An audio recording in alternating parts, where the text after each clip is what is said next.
കൂട്ടുകാരെ, അസ്സലാമു അലൈക്കും വറഹ്മത്തുള്ളാഹി വബറകാതുഹു. നിങ്ങൾക്ക് നിധി ലഭിച്ചാൽ നിങ്ങൾ എന്ത് ചെയ്യും? നമുക്ക് ഏറെ സന്തോഷമാകും അല്ലേ? അതെ, നാം അത് വളരെ ശ്രദ്ധിച്ചും സൂക്ഷിച്ചും വെക്കും. കൂട്ടുകാരെ, എന്നാൽ ഭൗതികമായ വിലപിടിപ്പുള്ള നിധിയെക്കാളും വിലയുള്ള നിധിയാണ് നമ്മുടെ ഉമ്മയും ഉപ്പയും. നമുക്ക് സ്വർഗത്തിലെത്താൻ കാരണമാണ് അവർ രണ്ടുപേരും. അതുകൊണ്ട് അവരെ നാം അനുസരിക്കുകയും വളരെ സഹായിക്കുകയും ചെയ്യുമ്പോൾ അല്ലാഹു നമുക്ക് സ്വർഗത്തിലെത്താനും നമ്മൾ ഇഷ്ടപ്പെടാനും കാരണമാണ്.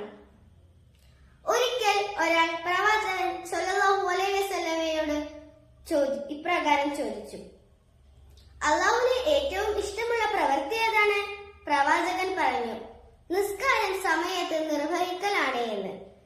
അദ്ദേഹം ചോദിച്ചു, പിന്നെ ഏതാണ്? അവിടുന്ന് പറഞ്ഞു, മാതാപിതാക്കൾക്ക് നന്മ ചെയ്യലാണെന്ന്. നോക്കു കൂട്ടുകാരെ, മാതാപിതാക്കൾക്ക് പുണ്യം ചെയ്താൽ അല്ലാഹു നമ്മെ ഇഷ്ടപ്പെടും. അതുകൊണ്ട് മാതാപിതാക്കളോട് ദേഷ്യപ്പെടാതെ അവരെ അനുസരിച്ച് അവർക്ക് വേണ്ടി പ്രാർത്ഥിച്ച് അല്ലാഹു നമുക്ക് എല്ലാവർക്കും തൗഫീഖ് നൽകുമാറാവട്ടെ. ആമീൻ. അസ്സലാമു അലൈക്കും വറഹ്മത്തുള്ളാഹി വബറകാതുഹു.